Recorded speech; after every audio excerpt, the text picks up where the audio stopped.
दिल दीवाने का डोला दिलदार के लिए मैंने रंगा।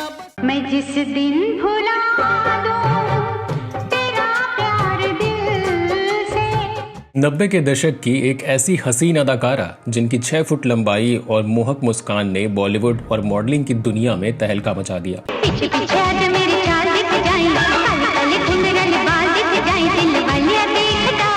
देश की मोस्ट डिजायरेबल वुमन का खिताब जीतने वाली एक्ट्रेस जिसने मिस इंडिया और मिस इंटरनेशनल का ताज अपने नाम किया और जिसने अपनी प्रतिभा से सबको चौंका दिया। बादामी बादामी मौसम, बादामी सपनों का संगम। और क्या आप जानते हैं कि ये अभिनेत्री न सिर्फ एक सफल मॉडल और एक्ट्रेस थी बल्कि एक नेशनल लेवल की बैडमिंटन प्लेयर और all India pistol shooting championship में गोल्ड मेडलिस्ट भी थी। मॉडलिंग से एक चीज रहती है that's what I feel, that one tends to be a little more fit and little more conscious about yourself, okay?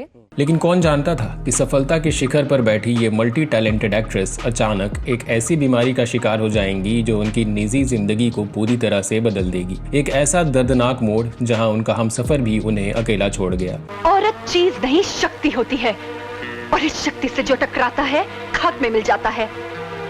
Ravan ने भी सीता का हरण करके यही गलती की थी।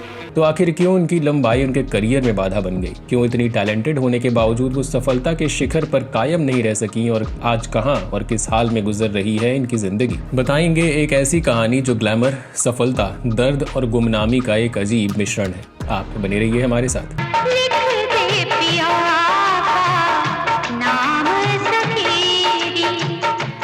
दोस्तों, आज हम एक ऐसी शख्सियत की बात कर रहे हैं जिन्होंने 90 के दशक में अपनी खूबसूरती और प्रतिभा से हर किसी को मंत्रमुग्ध कर दिया था। चंद्रकांता की वो जादुई राजकुमारी शिखा स्वरूप सिर्फ एक अभिनेत्री नहीं बल्कि एक मॉडल और असाधारण खिलाड़ी भी रही। मैं जानती हूँ इस घाव की वजह वो वहशी क्रूर सिंह होगा जिसने वार कर मेरी कुंवर मेरे आफताब पर। शिखा की कहानी शुरू होती है दिल्ली के एक समृद्ध पंजाबी परिवार से जहां 23 अक्टूबर 1970 को उनका जन्म हुआ। शिखा के माता पिता के बारे में ज्यादा जानकारी नहीं मिलती, लेकिन ये जरूर पता चलता है कि शिखा उनकी इकलौती संतान थी और उन्हें हर तरह की सुख सुविधा उपलब्ध थी। शिखा का बचपन लाड़ प्यार में बीता। बचपन से ही ये प्रतिभाशाली और तेज थी और खेलों में भी इनकी गहरी रुचि थी। इनकी स्पोर्टी पर्सनालिटी ने इन्हें स्कूल में एक अलग ही पहचान दिलाई। स्कूल के दिनों में शिखा ने कई खेल प्रतियोगिताओं में भाग लिया और न सिर्फ स्कूल की शूटिंग चैंपियन बनी बल्कि स्टेट लेवल पर भी अपनी प्रतिभा का प्रदर्शन किया। अपनी स्कूली शिक्षा पूरी करने के बाद शिखा ने दिल्ली के सेंट स्टीफेंस कॉलेज से ग्रेजुएशन पूरा किया। इनकी 5 फुट 11 इंच की लंबाई और अट्रैक्टिव पर्सनालिटी ने मॉडलिंग की दुनिया में भी इनके लिए कई दरवाजे खोल दिए। ग्लैमर की दुनिया से जुड़े लोगों की सलाह पर शिखा ने मिस इंडिया प्रतियोगिता में भाग लिया और सिर्फ 18 साल की उम्र में कॉलेज की पढ़ाई के साथ साथ इन्होंने मिस इंडिया इंटरनेशनल 1988 का खिताब जीत लिया। दिलचस्प बात यह है कि 1989 और 1990 में प्रायोजकों की कमी के कारण ये प्रतियोगिता हुई ही नहीं और शिखा 2 साल तक लगातार इस ताज की मालकिन बनी रही। खैर, 1988 में ही शिखा ने all India pistol shooting championship में भी गोल्ड मेडल जीतकर अपने परिवार का नाम रोशन किया और इस तरह ये साल इनके उनके परिवार के लिए उपलब्धियों से भरा रहा। इसके अलावा शिखा बैडमिंटन की नेशनल लेवल की प्लेयर भी रही। वहीं मिस इंटरनेशनल बनने के बाद शिखा को मॉडलिंग के असाइनमेंट्स भी मिलने लगे और अब ये कई इंटरनेशनल ब्रांड्स के साथ भी काम करने लगी और 400 से ज्यादा फैशन शोज में भी हिस्सा लिया।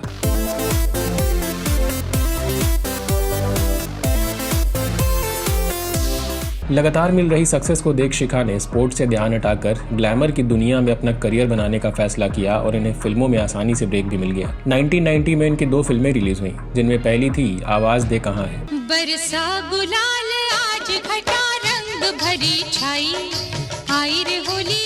ये एक लो बजट फिल्म थी जिसमें अविनाश वाधवा शिखा के ऑपोजिट हीरो थे और उनकी भी ये पहली ही फिल्म थी। हालांकि ये फिल्म कुछ खास कमाल नहीं दिखा सकी, लेकिन इसमें गांव की गोरी बनी शिखा की खूबसूरती को जरूर नोटिस किया गया।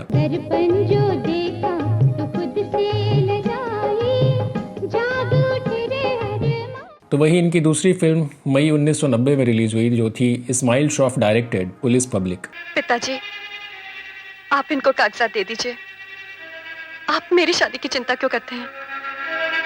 मैं शादी नहीं करूं। इस मल्टी स्टारर फिल्म में राजकुमार, नसीरुद्दीन शाह, पूनम ढिल्लन आदि कई बड़े कलाकार के बीच शिखा स्वरूप का बेहद छोटा रोल रहा, लेकिन इनके हिस्से एक सुपरहिट गाना जरूर आया। मैं जिस दिन भुला दूं तेरा प्यार दिल से।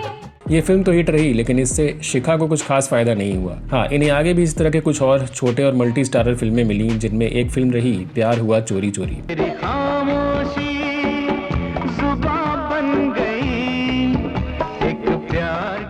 साल 1991 में रिलीज हुई इस फिल्म में मिथुन चक्रवर्ती और गौतमी लीड रोल में थे, तो शिखा स्वरूप साइड एक्ट्रेस थी। लेकिन ना ही ये फिल्म चली और ना ही इसमें शिखा को कोई खास किरदार रहा। इसके बाद शिखा 1992 में फिल्म तहलका में नजर आई, जो कि एक मल्टी स्टारर फिल्म भी थी। दिल दीवाने का डोला दिलदार के लिए मैंने रंगा।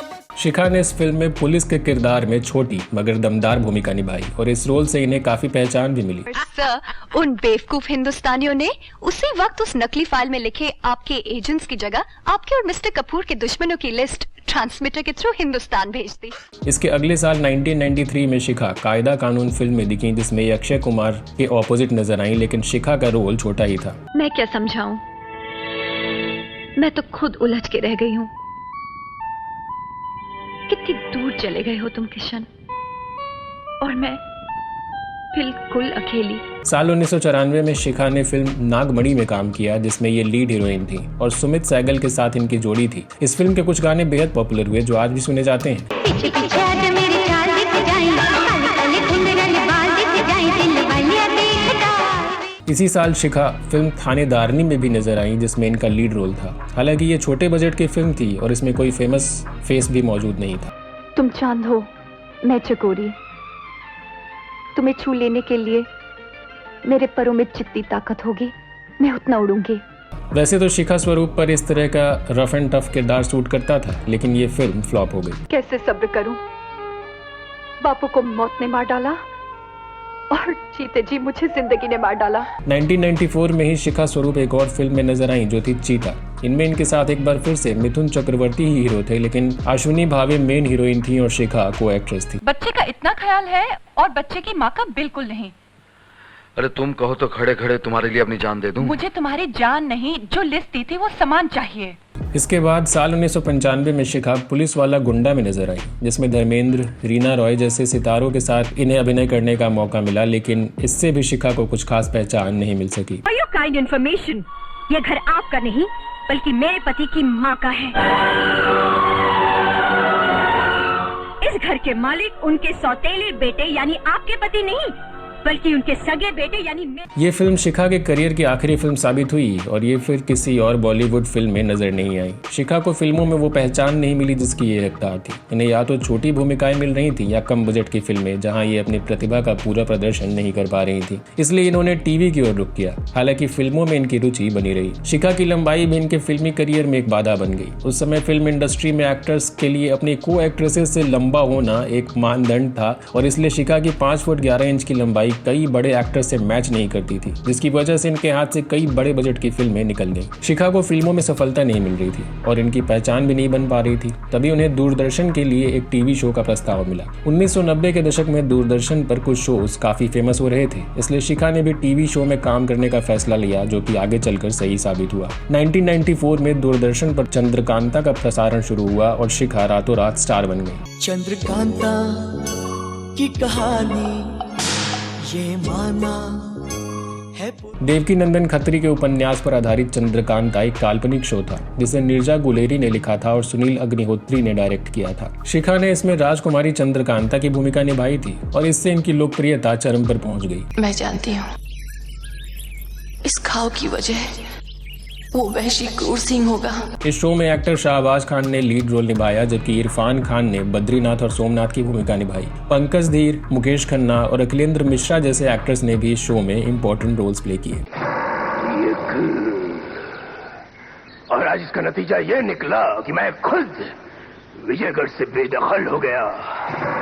ये तेज सिंह मेरी चंद्रकांता को मेरी बाहों से छीन कर ले गया। 90 के दशक में रामायण और महाभारत जैसे शो बहुत ज्यादा फेमस थे और चंद्रकांता भी उसी कैटेगरी में जाके शामिल हो गया। बच्चे से लेकर बूढ़े तक हर कोई इस शो का दीवाना हो गया। कहा जाता है कि शो से दूरदर्शन को हर हफ्ते करीब 50 लाख रुपए की कमाई होती थी। मुझे आपसे कोई शिकायत नहीं, आप तो देवता समान है, मगर मगर आपका वो बेटा क्रूर सिंह। हालांकि 2 साल यानी कि 1994 से लेकर 1996 तक प्रसारित होने के बाद चंद्रकांता को अचानक बंद कर दिया गया। दर्शकों को भी ये फैसला हैरान करने वाला लगा। नीरजा गुलेरी के मुताबिक उन्हें शो का अंतिम एपिसोड भी ठीक से शूट करने का मौका नहीं दिया गया। सभी हैरान थे, जिसके बाद शो के बंद होने के पीछे कुछ पॉलिटिकल रीजन सामने आए। शिखा ने एक इंटरव्यू में बताया कि सेट पर आग लगने से कई महंगे कपड़े और गहने जल गए, जिससे शो का लास्ट एपिसोड ठीक से शूट नहीं हो पाया। आपकी आंखों में जो छलकता हुआ प्यार मैं देख रही हूँ, वो तो शायद मैंने अपने पिताजी महाराज की भी आंखों में कभी नहीं देखा। बताया गया कि उस समय दूरदर्शन श्री कृष्णा नाम का एक और शो शुरू करना चाहता था और चंद्रकांता की पॉपुलैरिटी का फायदा उठाना चाहता था। दूरदर्शन ने कहा कि चंद्रकांता के जो डायरेक्टर्स हैं वो कहानी को बिना मतलब के लंबा खींच रहे थे और इस तरह चंद्रकांता को बंद कर दिया गया। लेकिन कुछ समझौतों के बाद इसे फिर से कुछ समय बाद शुरू किया गया। हालांकि पहले जैसी बात नहीं रही और फिर से ये शो बंद कर दिया गया। इस तरह शिखा का सबसे फेमस शो जो है वो निराशाजनक रूप से खत्म हुआ। इसके बाद इन्हें कोई ऐसा प्रोजेक्ट नहीं मिला जिसमें उन्हें फिर से वैसी पहचान मिल सके और कुछ समय स्ट्रगल करने के बाद शिखा दिल्ली वापस चली आई, जहां इनका परिवार रहता था। जो भी की मैंने, चाहे एज अ हीरोइन की, लेकिन उतना मजा नहीं आया। 2 गाने के लिए, 3 गाने के लिए भाग लिए, दौड़ लिए, एक रोमांटिक सीन हो गया। लड़कियों के लिए ज्यादा कुछ होता नहीं है। I feel heroines don't have much to do in movies unless and until you make a mark. Shikha की निजी जिंदगी की बात करें तो फिल्म तहलका में काम करने के दौरान इनका नाम एक्टर जावेद जाफरी से जुड़ा। खबरों के मुताबिक दोनों ने एक दूसरे को कुछ समय तक डेट किया, लेकिन फिर अलग हो गए। इसके बाद 18 दिसंबर 1992 को शिखा ने दिल्ली के एक बिजनेसमैन और आर्मी पायलट राजीव लाल से शादी कर ली। शादी के बाद भी शिखा फिल्मों और टीवी में काम करती रही, लेकिन जब वो फिल्मों को छोड़कर दिल्ली पति के साथ वापस रहने लगी तो शादीशुदा जिंदगी में मुश्किलें भी आने लगी। इनकी शादी ज्यादा दिनों तक नहीं चल पाई और वे अपने पति से अलग रहने लगी और आखिरकार शादी के 19 साल बाद साल 2011 में इनका तलाक हो गया। बताया जाता है कि इन सालों में शिखा गंभीर रूप से बीमार हो गई थी और पूरी तरह से बेड रिडन हो गई थी। हालांकि इनकी बीमारी के बारे में ज्यादा जानकारी नहीं मिलती, लेकिन इस बीमारी ने इनके करियर और पर्सनल लाइफ को पूरी तरह से झकझोर कर रख दिया। उस समय वो न तो केवल फिल्म इंडस्ट्री में किसी से संपर्क में थी और न ही मीडिया ने इनकी खबरों में कोई इंटरेस्ट दिखाया और धीरे धीरे शिखा स्वरूप गुमनामी के अंधेरे में खो गई। अब उनकी खोज खबर लेने वाला कोई नहीं था। पति ने भी साथ छोड़ दिया था और सालों तक ये अपनी इस हालत से उबरने की कोशिश करती रही। हालांकि फिर उन्होंने योग और मेडिटेशन का सहारा लिया और ठीक होकर वापस लौटने की कोशिश की। इसी दौरान उनका ऑफिशियल डिवोर्स भी हुआ, जिसके कुछ समय बाद शिखा ने करियर में वापसी करने का फैसला लिया। 2011 में ही चंद्रकांता के डायरेक्टर सुनील अग्निहोत्री ने शो का सीक्वल बनाने का फैसला किया और शिखा से भी संपर्क किया। इस शो का नाम रखा गया कहानी चंद्रकांता की। शिखा ने भी शो में काम करने के लिए हामी भर दी और चंद्रकांता के लगभग 15 साल बाद उसी कैरेक्टर में स्क्रीन पर वापसी की। लगता है अपना राजपाट खोने के बाद शिवदत्त अपना मानसिक संतुलन खो बैठे हैं, इसीलिए वो आज भी चुनारगढ़ को वापस हासिल करने के सपने देख रहे हैं। कम ही लोग जानते होंगे कि शिखा ने उसी समय जी टीवी के शो रामायण में कैकेयी की भी भूमिका निभाई थी। ये रामायण साल 2012 में आई थी, जिसे मुकेश सिंह ने डायरेक्ट किया था। तो अच्छी तरह से जानती है कि हम तीनों बहनों में इस बात का अंतर नहीं पड़ता कि किसने किसको जन्म दिया है।